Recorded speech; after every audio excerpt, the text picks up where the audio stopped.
சென்னை மயிலாப்பூரில் உள்ள இல்லத்தில் ஆடிட்டர் குருமூர்த்தியுடன் பாஜக மாநில தலைவர் அண்ணாமலை சந்தித்து இன்றைய அரசியல் நிலவரம் குறித்து விரிவாக விவாதித்துள்ளார். மத்திய உள்துறை அமைச்சர் சென்னை வர உள்ள நிலையில் அண்ணாமலை ஆடிட்டர் குருமூர்த்தியுடன் திடீர் சந்திப்பு முக்கியத்துவம் வாய்ந்ததாக பார்க்கப்படுகிறது. சென்னை வரும் மத்திய உள்துறை அமைச்சர் அமித்ஷா பாஜக அதிமுக கூட்டணி மட்டுமல்ல, நாம் தமிழர் கட்சியின் தலைமை ஒருங்கிணைப்பாளர் சீமானையும் இணைத்து மெகா கூட்டணி அமைக்க திட்டமிட்டுள்ளதாக கூறப்படுகிறது.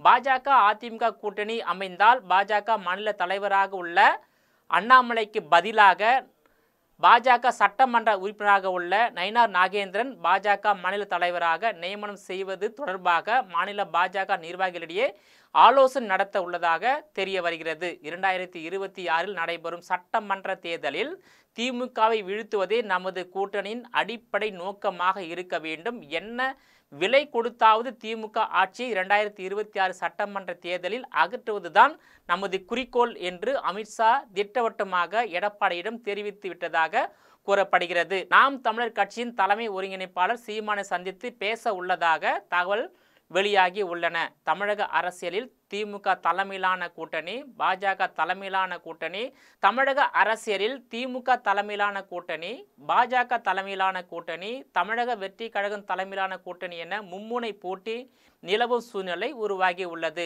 நாம் தமிழர் கட்சி பாஜக அதிமுக கூட்டணியில் இடம் பெறாமல் ஒருவேளை தனியாக நின்றால் 4 முனை போட்டி உருவாகும் என்றும் எதிர்பார்க்கப்படுகிறது. இதனிடையே 2026 ஆண்டு சட்டசபை தேர்தலில் பாஜகவுடன் கூட்டணி அமைப்பது தொடர்பாக கருத்து வேறுபாடுகளால் பாட்டாளி மக்கள் கட்சி இரண்டாக பிளவுபடும் நிலை உருவாகி உள்ளது.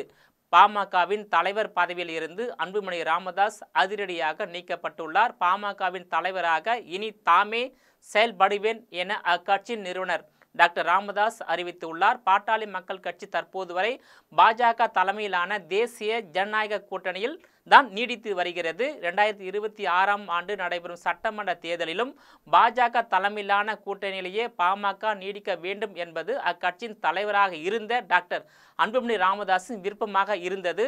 ஆனால் பாஜக உடனான கூட்டணியை முறித்து கொண்டு அதிமுக கூட்டணியில் பாமக இடம்பெற வேண்டும், அதிமுக வாக்குகள் பாமகவுக்கு கிடைக்கும் போது கட்சிக்கு கூடுதல் சட்டமன்ற உறுப்பினர்கள் கிடைப்பார்கள் என்றும் அதிமுக அணிக்கு தான் போக வேண்டும் என்பது அக்கட்சியின் நிறுவனர் டாக்டர் ராமதாஸின் நிலைப்பாடாக இருந்து வருகிறது. ஆனால் டாக்டர் அன்புமணி ராமதாஸ் தற்போது பாஜக கூட்டணியில் அதிமுகவின் ஆதரவுடன் மாநிலங்களவை உறுப்பினராக இருந்து வருகிறார். கடந்த 6 ஆண்டுகளாக தமக்கு எப்படியும் மத்திய அமைச்சர் பதவி கிடைத்துவிடும் என எதிர்பார்ப்புடன் இருந்து வந்த அன்புமணி ராமதாஸ், ஆனால் அவருக்கு மத்திய அமைச்சர் பதவி கிடைக்கவில்லை. தற்போது அன்புமணியின் பதவி காலம் முடிவடைய உள்ளது. தற்போது பாஜக அதிமுக கூட்டணி இணைந்தால் மீண்டும் மாநிலங்களவை உறுப்பினராகி விடலாம்.